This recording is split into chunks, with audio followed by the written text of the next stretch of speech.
नमस्कार दोस्तों, स्वागत है आपका हमारे YouTube channel education hub by Himanshu for you. आज हम हमारी जो सीरीज़ चल रही थी लूसेंट एमसीक्यूज़ की, उसके एपिसोड 3 में हैं। अभी तक हमने दिल्ली सल्तनत और विजयनगर साम्राज्य के बारे में पढ़ लिया है। ठीक है फ्रेंड्स, विजयनगर के साम्राज्य के हमने लगभग 112 प्रश्नों को देखा, दिल्ली सल्तनत के 192 प्रश्नों को देखा। तो अगर अभी तक आपने उनको नहीं देखा है तो आप हमारी इस चैनल में जाकर उनको देख सकते हैं, जिनका लिंक इसके डिस्क्रिप्शन में दिया गया है। चलिए फ्रेंड, इस वीडियो को शुरू करते हैं। पहला क्वेश्चन है हमारा, आपको यहाँ पर सूची मिलानी है कि आचार्य और ये किस विचारधारा से संबंधित थे, यह आपको बताना है। तो देखिए, जो रामानुजाचार्य थे वो विशिष्ट द्वैतवाद से संबंधित थे। निम्बकाचार्य जो थे वो द्वैताद्वैत से संबंधित थे। माधवाचार्य द्वैतवाद और विष्णु स्वामी शुद्ध द्वैतवाद, यानी कि 1 2 3 4 ऑप्शन नंबर ए इसका सही आंसर होगा। अगला प्रश्न है, भक्ति आंदोलन के प्रारंभिक प्रतिपादक कौन थे? तो भक्ति आंदोलन के प्रारंभिक प्रतिपादन थे रामानुजाचार्य। ठीक है फ्रेंड, रामानुजाचार्य को भक्ति आंदोलन का प्रारंभिक प्रतिपादक माना जाता है। देखिए, भक्ति आंदोलन के बाद सूफी आंदोलन चलता है। 15वीं-16वीं सदी में जो धार्मिक आंदोलन चलते हैं, तो पहला हमारा पार्ट है भक्ति आंदोलन। इसके बाद दूसरा पार्ट होगा जिसमें आएंगे हम बात करेंगे सूफी आंदोलन के बारे में। अगला प्रश्न, पंजाब में भक्ति आंदोलन के अग्रदूत कौन थे? तो पंजाब में भक्ति आंदोलन के अग्रदूत थे नानक जी, गुरु नानक जी। ठीक है फ्रेंड्स। चौथा प्रश्न है, भक्ति आंदोलन को दक्षिण भारत से लाकर उत्तर भारत तक प्रचारित करने का श्रेय किसे जाता है? तो यह श्रेय जाता है रामानंद को। ठीक है फ्रेंड्स, दक्षिण भारत से उत्तर भारत में भक्ति आंदोलन को जो लेकर आए वो थे रामानंद। महाराष्ट्र में भक्ति संप्रदाय निम्नलिखित में से किसकी शिक्षाओं द्वारा फैला था? तो किसकी शिक्षाओं द्वारा फैला था महाराष्ट्र में? संत ज्ञानेश्वर के द्वारा। कबीर के गुरु कौन थे? छठवां प्रश्न है। तो कबीर के गुरु थे गुरु रामानंद। आपको ध्यान में रखना है, कहीं इंपॉर्टेंट क्वेश्चन यहाँ पर है ये। अगला देखते हैं, संत कबीर का जन्म कहाँ हुआ था? तो संत कबीर का जन्म हुआ था मगहर में। निम्नलिखित में से कौन सा या कौन से वाक्य दक्षिण भारत के भक्ति आंदोलन के संदर्भ में सत्य है? तो यहाँ पर कौन सा कथन सत्य है? देखिए, इसका नेतृत्व कई लोकप्रिय संतों ने किया था, ये सही है। इसके समर्थक संस्कृत में बोलते और लिखते थे, नहीं, गलत है। वो अपनी अपनी भाषाओं में लिखते थे जो उनके समर्थक समझते थे। इसने जाति व्यवस्था का विरोध किया, तो ये भी सही है। इसके प्रचार प्रसार में महिलाएं सक्रिय रूप से भाग नहीं लेती थी, तो ये गलत है। तो केवल पहला और तीसरा इसका आंसर सही है। अगला प्रश्न, चैतन्य महाप्रभु किस संप्रदाय से जुड़े हुए थे? तो चैतन्य महाप्रभु जो थे ये गौड़ीय संप्रदाय से जुड़े हुए थे। 10वां प्रश्न है, पुष्टि मार्ग के दर्शन की स्थापना किसने की?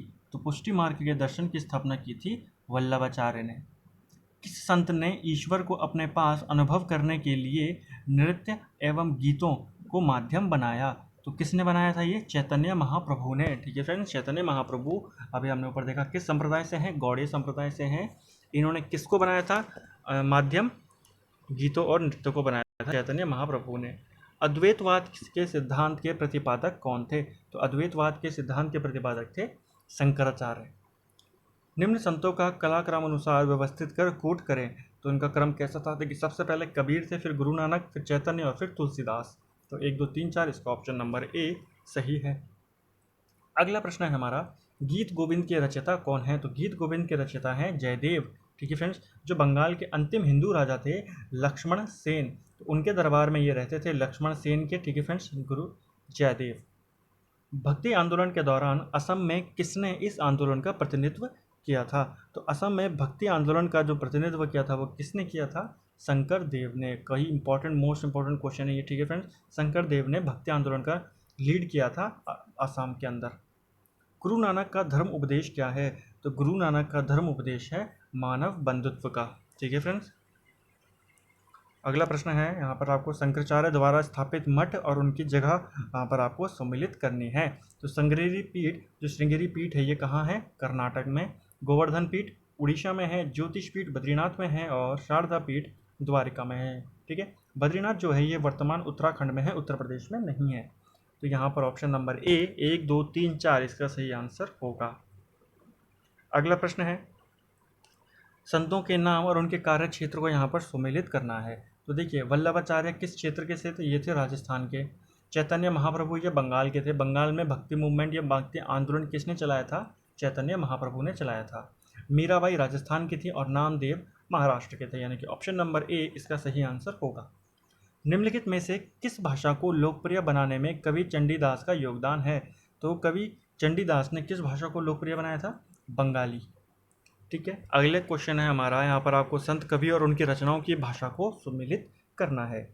तो मीराबाई ने किस भाषा में अपने ग्रंथों को लिखा था? तो मीराबाई ने हिंदी भाषा का यूज़ किया था। हिंदी भाषा का नहीं फ्रेंड्स, सॉरी, बांग्ला भाषा का उन्होंने यूज़ किया था। ठीक है फ्रेंड्स, मीराबाई ने, ठीक है, नहीं, हाँ, हिंदी भाषा का ही यूज़ उन्होंने किया था। मीराबाई ने हिंदी भाषा का यूज़ किया था। ठीक है, त्यागराज जो थे इन्होंने तेलुगु का यूज़ किया, चंडीदास ने बांग्ला का यूज़ किया और पुरंदरदास ने कन्नड़ का, यानी कि 2, 3, 1, 4 इसका सही आंसर होगा ऑप्शन नंबर ए। भक्ति को दार्शनिक आधार प्रदान करने वाले प्रथम आचार्य कौन थे? तो भक्ति को दार्शनिक आधार प्रदान करने वाले प्रथम आचार्य थे रामानुज आचार्य। महापुरुषीय धर्म के संस्थापक कौन थे? तो महापुरुषीय धर्म के संस्थापक थे शंकरदेव, जिन्होंने आसाम में भक्ति आंदोलन को चलाया था। शंकराचार्य का जन्म 788 ईस्वी में केरल के किस गांव में हुआ था? तो केरल के किस गांव में शंकराचार्य का जन्म हुआ था? कलाडी या फिर कलादी। ठीक है फ्रेंड्स, शंकराचार्य का जन्म यहाँ हुआ था। सभी भक्ति संतों के मध्य एक समान विशेषता थी कि उन्होंने, आपको बताना है उन्होंने क्या किया था। तो सभी भक्ति जो थे इनकी भी समानता क्या थी? ये अपनी वाणी को उसी भाषा में लिखते थे जिस भाषा में इनके भक्त थे। ठीक है फ्रेंड्स, भक्ति आंदोलन का प्रारंभ किया गया था। तो भक्ति आंदोलन का प्रारंभ किया गया था आलवार नयनार संतों के द्वारा। रामानुज के अनुयायियों को क्या कहा जाता था? तो रामानुज के अनुयायियों को कहा जाता था वैष्णव। ठीक है फ्रेंड्स, अगला प्रश्न है, आदि शंकर जो बाद में शंकराचार्य बने उनका जन्म कहाँ हुआ था? तो उनका जन्म हुआ था केरल में, अभी हमने ऊपर बताया आपको, कलाडी गांव में। बीजक का रचयिता कौन है? तो बीजक के रचयिता हैं हमारे कबीर। ठीक है फ्रेंड्स, संत कबीर को बीजक का रचयिता है। भक्ति रस कवित्री मीराबाई क्या थी? तो भक्ति रस जो कवित्री थी मीराबाई, ये एक राजपूत शासक की पत्नी थी।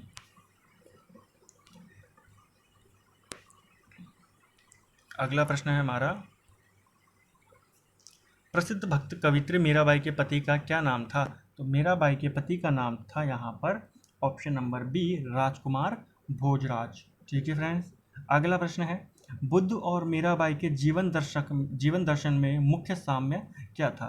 तो बुद्ध और मीराबाई के जीवन दर्शन में मुख्य साम्य था संसार दुखपूर्ण है, ये उनका मुख्य साम्य था। मेन जो उनका विचार था वो यही था कि संसार कैसा है? दुखपूर्ण है। ब्रह्म सत्य है और जगत मिथ्या, यह किसकी उक्ति है? तो यह उक्ति है शंकराचार्य की। ठीक है फ्रेंड्स, अगला प्रश्न है, निम्नलिखित में से किसे कुछ विचारकों ने प्रचन्न बौद्ध की संज्ञा दी है? तो प्रचन्न बौद्ध की संज्ञा दी गई है शंकराचार्य को। रामानुजाचार्य को किस कट्टर शैव मतावलंबी चोल शासक की धमकी के कारण त्रिचनापल्ली छोड़कर मैसूर जाना पड़ा था? तो रामानुजाचार्य को किसने धमकी दी थी, आपने ये बताना है। तो कुलोत्तुंग प्रथम ने दी थी, कुलोत्तुंग प्रथम ने इनको धमकी दी थी। ठीक है फ्रेंड्स, अगला प्रश्न है, रामानुजाचार्य को होयसल वंश के जैन धर्मावलंबी शासक विटिग को वैष्णव धर्मावलंबी बनाने में सफलता मिली। विटिग ने अपना नाम बदलकर क्या रखा था? तो इन्होंने अपना नाम बदलकर रख लिया था विष्णुवर्धन। किसने भक्ति के क्षेत्र में शूद्रों को भागवत दर्शन और मोक्ष का अधिकार देकर उन्हें इस्लाम धर्म स्वीकार करने से रोका? तो किसने ऐसा किया था? रामानुजाचार्य ने। ठीक है फ्रेंड, शूद्रों को इस्लाम धर्म स्वीकार करने से रोकने वाले कौन थे? रामानुजाचार्य। दक्षिण भारत का वह संत कौन था जिसने अपना अधिकांश जीवन उत्तर भारत में वृंदावन में बिताया? तो वह कौन से संत थे? निम्बकाचार्य। ठीक है फ्रेंड्स, महाराष्ट्र में विठोबा या विट्ठल आंदोलन का केंद्र कहाँ था? ठीक है, विष्णु का एक नाम है विट्ठल। ठीक है, इनका केंद्र कहाँ था? पंढरपुर में। किसने भगवत गीता पर भावार्थ द्वीपिका नामक एक वृहत टीका मराठी में लिखे जिसे सामान्यतः ज्ञानेश्वरी के नाम से जाना जाता है? तो ये टीका किसने लिखा था? गुरु ज्ञानदेव ने। यदि संस्कृत देव भाषा है तो क्या मेरी मातृभाषा दस्यु भाषा है? यह उक्ति किसकी है? तो यह उक्ति थी एकनाथ की। भक्त तुकाराम कौन से मुगल सम्राट के समकालीन थे? तो भक्त तुकाराम जो थे ये जहांगीर के समकालीन थे। निम्नलिखित में से कौन एक सही कला अनुक्रम है? तो कौन सा यहाँ पर एक सही कला अनुक्रम है? Option number A Shankaracharya, Ramanuja और चैतन्य। निम्नलिखित में से किस भक्ति संत ने अपने संदेश के प्रचार के लिए सबसे पहले हिंदी का प्रयोग किया था? तो हिंदी का प्रयोग किस संत ने किया था? रामानंद ने। अगला प्रश्न है हमारा, संत और उनका व्यवसाय को आपने यहाँ पर सुमेलित करना है। ठीक है फ्रेंड्स। तो नामदेव जो थे, इनका व्यवसाय क्या था? इनका व्यवसाय था ये दर्जी थे। ठीक है फ्रेंड्स। कबीर क्या थे? कबीर एक नाई थे। रैदास क्या थे? रैदास एक जुलाहा थे। और सेना क्या थी? सेना जो थे वो मोची थे। तो यानी कि ऑप्शन नंबर यहाँ पर बी होगा आपका सही आंसर। अगला प्रश्न है, शिवाजी के आध्यात्मिक गुरु कौन थे? तो शिवाजी के आध्यात्मिक गुरु थे रामदास। दासबोध के रचयिता थे, तो दासबोध के रचयिता हैं आपके ऑप्शन नंबर सी रामदास। जाति पाति पूछे नहीं कोई, हरि का भजे सो हरि का हुई। ये पंक्तियाँ किसकी हैं? तो ये पंक्तियाँ किसकी हैं? रामानंद की। गुरु नानक का जन्म 1469 में कहाँ हुआ था? तो इनका जन्म हुआ था आपका ऑप्शन नंबर ए तलवंडी में। सिख धर्म का संस्थापक किसे माना जाता है? तो सिख धर्म का संस्थापक माना जाता है गुरु नानक को। बंगाल और उड़ीसा में वैष्णववाद को लोकप्रिय बनाने का श्रेय किसे जाता है? तो यह श्रेय जाता है चैतन्य को। चैतन्य महाप्रभु का जन्म स्थल कहाँ है? तो चैतन्य महाप्रभु का जन्म होता है नदिया या फिर नवद्वीप में। उड़ीसा नरेश प्रताप रुद्र किस वैष्णव संत का शिष्य था? तो उड़ीसा का जो ये राजा था प्रताप रुद्र, किस वैष्णव संत का शिष्य था? चैतन्य का। ठीक है फ्रेंड्स। निम्नलिखित में से किसे गौरंग प्रभु भी कहा जाता है? तो गौरंग प्रभु कहा जाता है यहाँ पर किसको? चैतन्य को ही। तो देखिए चैतन्य से कई सारे इंपॉर्टेंट क्वेश्चन यहाँ पर बन रहे हैं। अगला प्रश्न है, आपको रचना और उसके रचनाकार को सम्मिलित यहाँ पर करना है। ठीक है फ्रेंड। तो पदावली किसकी रचना है? पदावली रचना है विद्यावती की। ठीक है।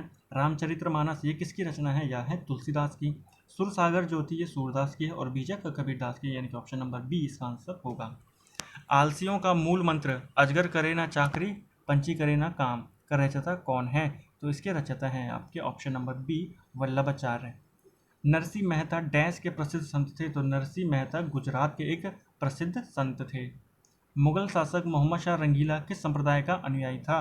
तो मुगल शासक मोहम्मद शाह रंगीला जो था ये शिव नारायण संप्रदाय का अनुयायी था। असम का चैतन्य किसे कहा जाता है? तो असम का चैतन्य कहा जाता है शंकर देव को। निम्नलिखित में से कौन भक्ति आंदोलन का प्रस्तावक नहीं था? तो नागार्जुन जो था ये भक्ति आंदोलन से संबंधित नहीं था। ठीक है फ्रेंड्स। तो ये थे हमारे इससे रिलेटेड इंपॉर्टेंट क्वेश्चन। एक क्वेश्चन यहाँ पर रह गया है कि महात्मा गांधी के जो प्रिय भजन है वैष्णव जन तो तेने कही है, तो इसके रचयिता कौन है? तो ये है नरसिंह मेहता। ठीक है फ्रेंड्स। तो ये थे हमारे आज के 60 इंपॉर्टेंट प्रश्न। ठीक है फ्रेंड्स। अगर आपको ये वीडियो पसंद आया है तो आप इसको लाइक करें, शेयर करें और चैनल को सब्सक्राइब करें। अगले वीडियो में हम सूफी आंदोलन के बारे में देखेंगे, उसके बाद हम फिर मुगल वंश के वस्तुनिष्ठ प्रश्नों को करेंगे। ठीक है फ्रेंड्स। Thank you friends.